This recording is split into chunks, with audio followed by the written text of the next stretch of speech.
Selamat pagi Bapak Ibu dan Saudara-saudara. Selamat berjumpa dalam doa pagi online GKI Samanhudi pada hari ini. Kita bersyukur untuk kehidupan di hari baru yang Tuhan percayakan. Dan bersama-sama kita akan mulai doa pagi kita pada hari ini. Karena itu mari kita menyiapkan hati dan hidup kita. Dan kita bersatu teduh sejenak sebelum kita masuk dalam doa pada pagi ini. Mari kita mulai.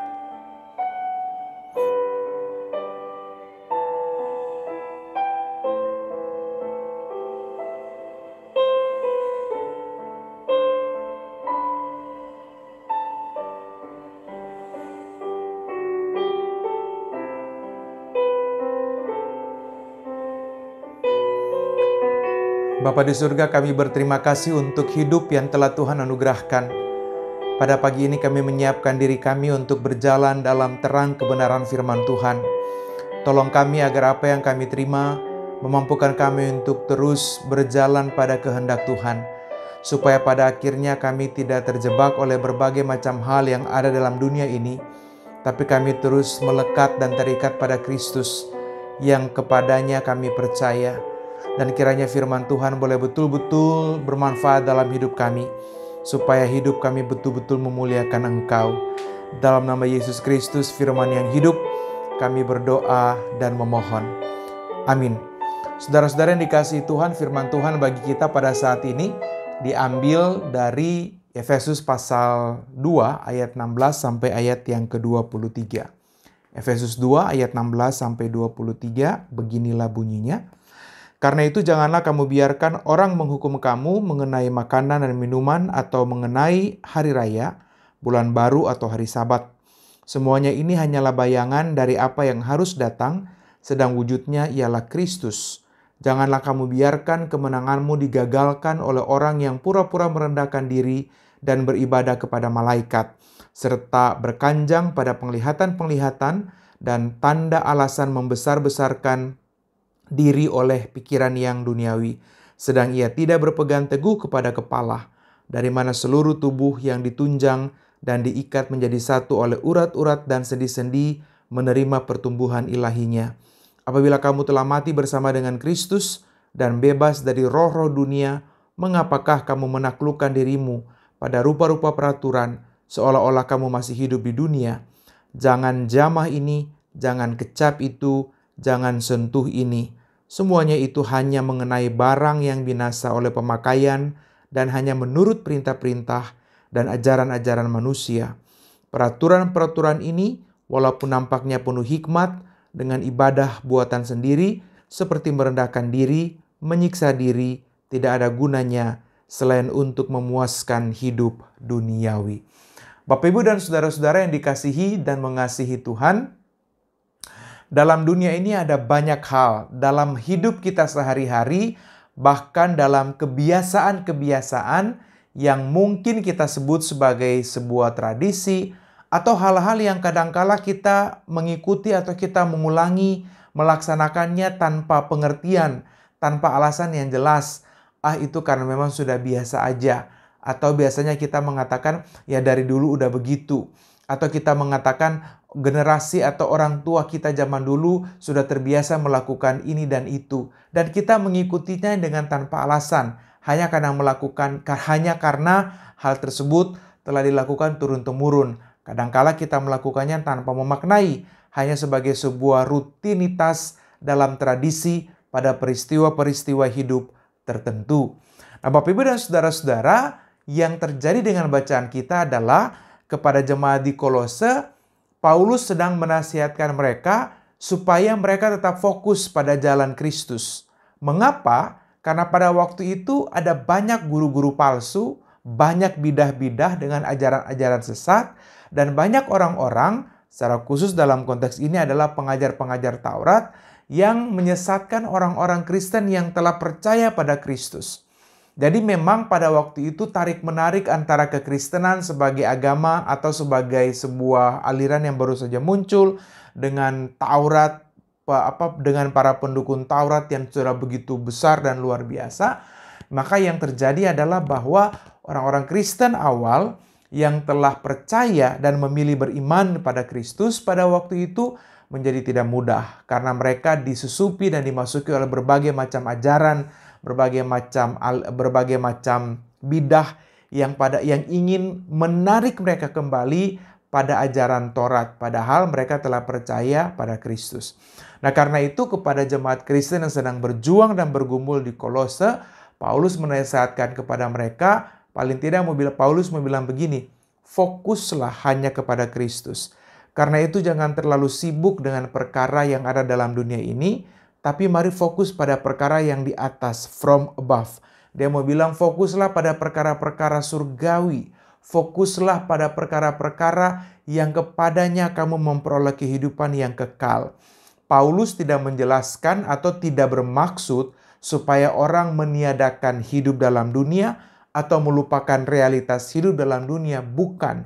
Tapi dalam konteks yang ada pada waktu itu, dengan berbagai macam ajaran yang menyesatkan, ajaran-ajaran yang tidak perlu bagi kehidupan iman baru yang telah mereka geluti, Paulus mau bilang bahwa jangan terlalu menyusahkan hatimu atau jangan membiarkan dirimu diikat oleh berbagai macam ritual-ritual yang tidak perlu, oleh ritual-ritual yang bertentangan dengan kehendak Tuhan, atau jangan mengikatkan hatimu dan hidupmu dengan aturan-aturan yang melelahkan yang tidak ada faedahnya. Bapak, Ibu, dan saudara-saudara yang dikasihi dan mengasihi Tuhan, sebab banyak kali peraturan-peraturan seperti itu menyusahkan dan membuat orang menjadi terbeban. Padahal dalam perjalanan hidup beriman, segala sesuatu bukanlah hal yang penting bagi pertumbuhan iman seseorang. Karena itu, Paulus mengatakan kepada umat yang ada di Kolose, semua itu terjadi hanya untuk memuaskan hidup duniawi. Peraturan-peraturan ini, walaupun nampaknya penuh hikmat dengan ibadah buatan sendiri, seperti merendahkan diri, menyiksa diri, dan tidak ada gunanya. Nah, Bapak, Ibu, dan saudara-saudara, karena itu berbagai macam pantangan, berbagai macam larangan, jangan jamah ini, jangan kecap itu, jangan sentuh ini, yang terbiasa dilakukan pada masa mereka orang-orang Kristen waktu mereka masih dikuasai oleh kekuasaan hukum Taurat atau ketika mereka masih ada di dalam tradisi Yudaisme, itu membuat mereka menjadi terbeban sampai ketika mereka telah percaya pada Kristus. Nah, saya rasa bahwa dalam beberapa pengalaman kita di zaman ini, bukankah kadangkala kita juga masih diberati oleh hal-hal yang kita ikuti dari orang-orang yang ada atau generasi-generasi awal, begitu ya. Kita kadangkala disusahkan. Jadi misalnya contoh biasanya orang suka tanya, ini contoh dalam tradisi pasca kematian, apakah harus melakukan ibadah 40 hari atau 7 hari atau 100 hari dan seterusnya dan seterusnya. Dan kadangkala orang menjadi terbeban untuk melakukan itu. Nah, Bapak, Ibu, dan saudara-saudara, yang mau dikatakan bahwa yang demikian tidak punya kaitan dengan pertumbuhan iman seseorang. Bahwa ini contoh sederhana saja yang sering kali terjadi dalam kehidupan kita.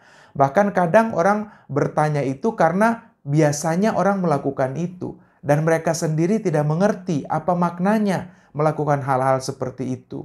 Dalam tradisi-tradisi Nusantara yang muncul dalam pasca kematian, hal-hal itu menjadi bagian yang terus dilakukan. Dan masyarakat modern yang tidak punya kait-mengkait dengan itu, kadangkala mengikutinya hanya sebatas sebuah tradisi atau hal-hal yang memang telah terbiasa seperti itu. Atau juga misalnya dalam tradisi kematian lain yang sering kali kita alami, misalnya orang Kristen yang telah meninggal, tapi setelah meninggal masih ditaruh mutiara dan seterusnya. Kadangkala terjadi pertentangan, kadangkala terjadi percakapan yang panjang, tapi kita melihat bahwa orang yang telah percaya pada Kristus ketika dia meninggal misalnya, maka dia kembali dalam kepastian, dalam kekekalan. Kristuslah yang menerangi perjalanan hidupnya atau perjalanan dalam kekekalan setelah ia meninggal. Jadi, kalau ada pemahaman-pemahaman lain dengan menaruh mutiara dan seterusnya, maka dalam kekristenan itu tidak lagi berlaku. Karena Kristus sendirilah yang telah memenangkan, memastikan, dan memberikan terang yang ilahi itu untuk menyusuri perjalanan yang meninggal ketika ia kembali kepada Sang Pencipta, kepada Tuhan sebagai juru selamatnya. Iman Kristen mengajarkan kita seperti itu. Nah, kadangkala ada yang menaruh mutiara memang tanpa ada pengertian apa-apa. Kadangkala memang disuruh taruh atau memang dari pihak pelaksana rumah duka yang juga telah memberikan pada paket dan seterusnya. Karena itu butuh ada pemahaman-pemahaman yang lebih clear, pemahaman-pemahaman yang lebih utuh, supaya pada akhirnya kita lebih fokus pada apa yang berkaitan dengan relasi kita dengan Tuhan. Bukan dengan hal-hal atau perlakuan-perlakuan, aturan-aturan yang kadangkala tampak menyusahkan.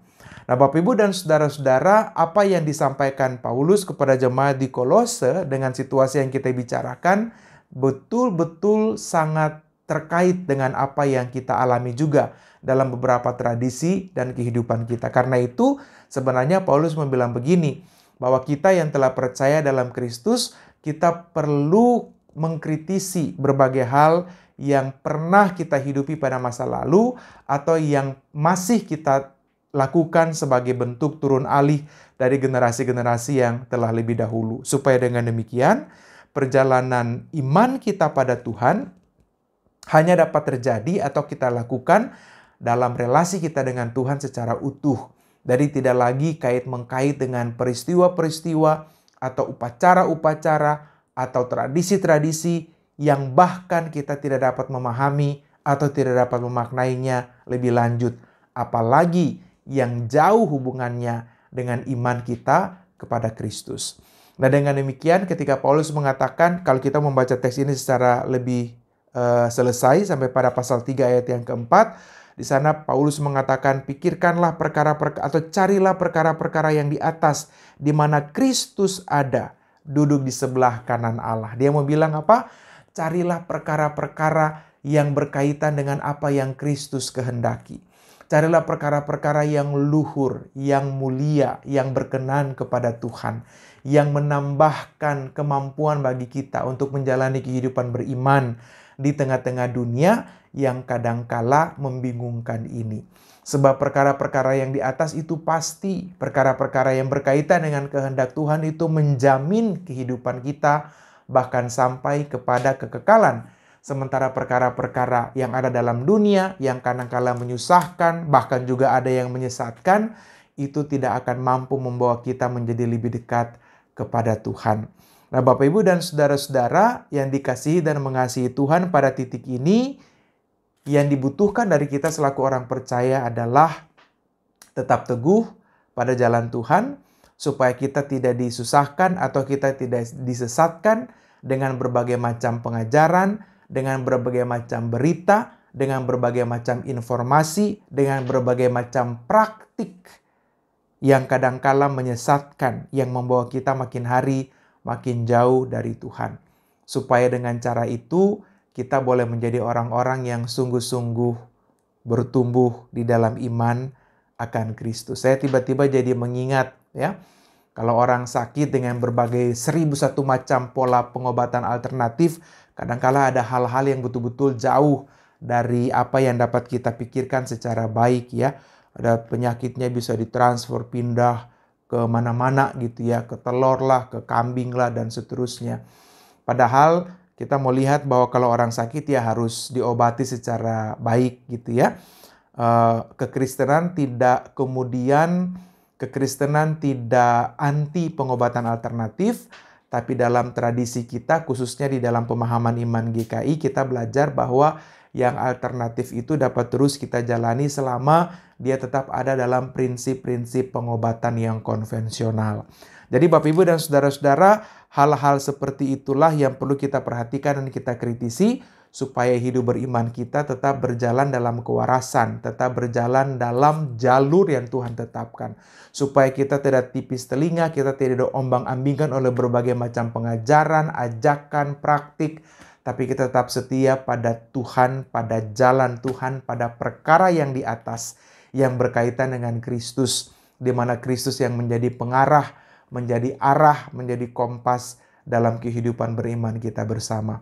Kiranya Bapak Ibu dan saudara-saudara menjalani hidup beriman dalam hari-hari yang Tuhan masih anugerahkan dengan tetap terarah kepada Tuhan, tetap terrelasi dengan Tuhan itu kita jaga supaya kita punya arah yang tepat untuk menjalani kehidupan dimanapun Tuhan hadirkan kita. Kiranya Tuhan menolong dan Tuhan memberkati kita dalam menjalani kehidupan kita setiap hari. Amin. Mari kita menyiapkan hati dan hidup kita, lalu kita bersatu di dalam doa. Mari kita berdoa.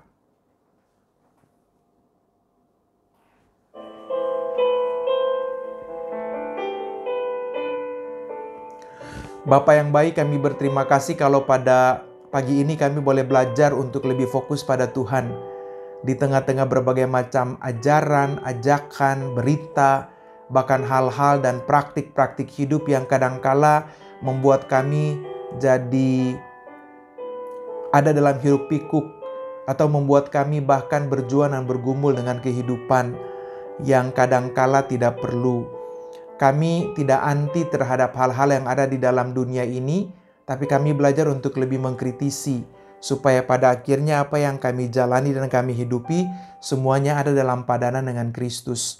Kami diajak untuk mencari perkara-perkara yang di atas, dalam artian bahwa hal-hal yang berkaitan dengan Kristus, yang berkenan kepada Tuhan, supaya pada akhirnya kami punya pegangan, kami punya kepastian, kami punya arah dan harapan yang pasti di dalam Tuhan, agar perjalanan hidup yang penuh dengan berbagai macam hal dalam dunia ini dapat kami jalani dengan penuh tanggung jawab, supaya kami tidak kebingungan, kami tidak terombang-ambing, dan kami tidak disesatkan. Namun ketika kami belajar untuk terus mencari perkara yang di atas, kami mengerti apa yang Tuhan kehendaki. Dan dalam cara itu kami juga belajar menjadi pribadi-pribadi yang setia kepada Tuhan. Kami berdoa menyerahkan setiap kami yang sedang bergumul dalam sakit, dalam proses pengobatan, di rumah maupun di rumah sakit, kami yang sedang berjuang dan bergumul dalam proses pemulihan. Kiranya Tuhan meneguhkan kami dan Tuhan memulihkan, bahkan Tuhan menyembuhkan dalam pengharapan kami pada apa yang Tuhan pandang baik. Supaya pada akhirnya dengan kekuatan daripada Tuhan, setiap kami yang sedang bergumul boleh terus berjalan dalam keyakinan bahwa Tuhan ada bersama-sama dengan kami. Kami berdoa juga menyerahkan setiap pergumulan-pergumulan lain yang kami hadapi dalam dunia ini. Kiranya Tuhan memampukan kami untuk melaluinya. Kami akan beraktivitas, kami akan bekerja, kami akan melakukan berbagai macam hal dalam aktivitas kami di sepanjang hari ini. Tolonglah kami di dalam hikmat dan Roh-Mu yang kudus, dan tuntunlah kami di dalam kasih dan setia Tuhan, supaya penyertaan-Mu menolong kami untuk melanjutkan hidup di dalam kasih sayang Tuhan, dan dalam cara itu kami juga boleh menjadi berkat bagi kehidupan. Terima kasih banyak Bapa di surga untuk semua yang kami doakan. Biarlah semuanya terjadi dalam kehendak-Mu, dan Tuhan menolong kami untuk juga dapat menerima kehendak Tuhan yang terbaik. Kami berdoa dan memohon dan menyerahkan seluruh hidup kami dalam nama Yesus Kristus Tuhan, Juru Selamat kami yang hidup, yang mengasihi kami dan yang kami kasihi, dan yang tidak pernah meninggalkan kami dalam keadaan apapun. Terpujilah nama-Mu sekarang sampai selama-lamanya. Amin. Bapak, Ibu, dan Saudara, Tuhan memberkati kita. Selamat melanjutkan aktivitas. Biarlah kasih sayang Tuhan senantiasa hadir, meneguhkan kita, dan biarlah kita terus fokus hanya kepada Tuhan dalam perjalanan hidup kita setiap hari. Tuhan menolong dan Tuhan memberkati kita. Bagi Bapak Ibu yang memiliki pergumulan khusus dan ingin didoakan, bisa menghubungi rekan-rekan pendeta di nomor berikut.